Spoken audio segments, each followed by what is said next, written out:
Well, for me, I like it because I like the double cutaway, I like the weight of them, and it's a comfortable guitar to play, I think, you know. I bought an SG off somebody and it was a right-handed one. In England, it was hard to get, you know, left-handed guitars then. I used to play it upside down. And then I heard of this chap who was right-handed and played a left-handed guitar upside down.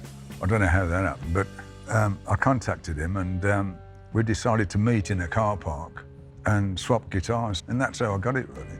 I changed the bridge. I tried various bridges to see what would be good for me, because I use light gauge strings. So I wanted a bridge that was going to keep everything working well, and you could tune properly. So eventually I found the Tune-o-matic when they come out and had one of those on. Well, the pickups with the guitar was, I liked the sound, but it used to whistle a lot. So I had them epoxy resin put in them. Because I'd done it before with some of my other guitars, I'd had them waxed, which worked to a point, but when the epoxy was put in, that sort of worked better. Because on stage, it was whistling. The bridge one's original Gibson, but the other one was, I bought a company in the 70s, invested in a company, a guitar company, called John Birch, and he made pickups for me, because at that time you couldn't get people to do that. And I thought, well, it's worth me getting involved in the company, and then he'll make products for me that I can try. But eventually I pulled out the company, but at least it gave me the time to experiment and come up with a pickup for this.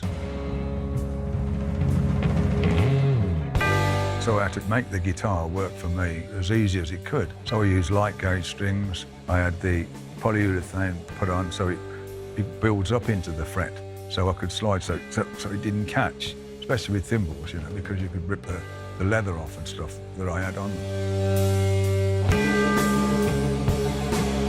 I had this jacket in the 70s and it was a bit plain, so I thought, I'm going to start putting things on it. So I used to find the different places we'd be at. I'd get patches and stuff and so have them sewn on. And then I come across this monkey. So I put some on the jacket and I thought, oh, well, I'll put one on the guitar. So I stuck it on the guitar and that was it, really. And the guitar became called the Monkey. The first time I ever used it was in the studio when we'd done the first album. I had it at the time as a second guitar, and I used a Strat. I had a Strat, and I worked on that a long time to get it right for me. That's where I'd learnt what it would need on the SG, what I'd want put on, because I'd done it on the Strat. I recorded Wicked World with the Strat, and then the pickup went in the session. I thought, oh no, I thought I've got to use the other guitar. Once we'd done that, I never went back. I stuck with the SG ever since then. It certainly became a classic. Once I'd used that, I never went back to any other guitar. I always used that, and that was my main sound, really.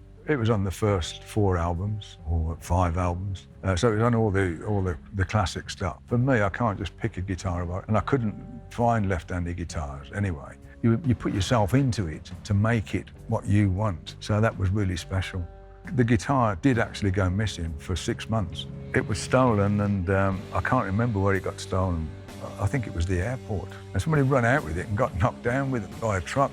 Warner Brothers got in touch with my management at that time and said, we've located the guitar. It's in a pawn shop. They said, we've bought it back. And then they sent it back.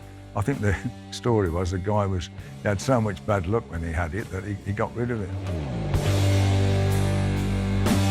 When I'd done my first solo album, I had a lot of different singers, from Dave Grohl to, Billy Idol and all sorts of singers, Billy Corgan.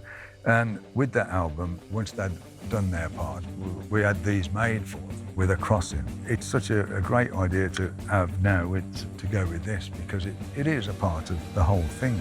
To see the work that's gone into these to reproduce exactly the original. Every little screw hole and even down to the rusty screws are on these, and it's incredible. A bit like a dream.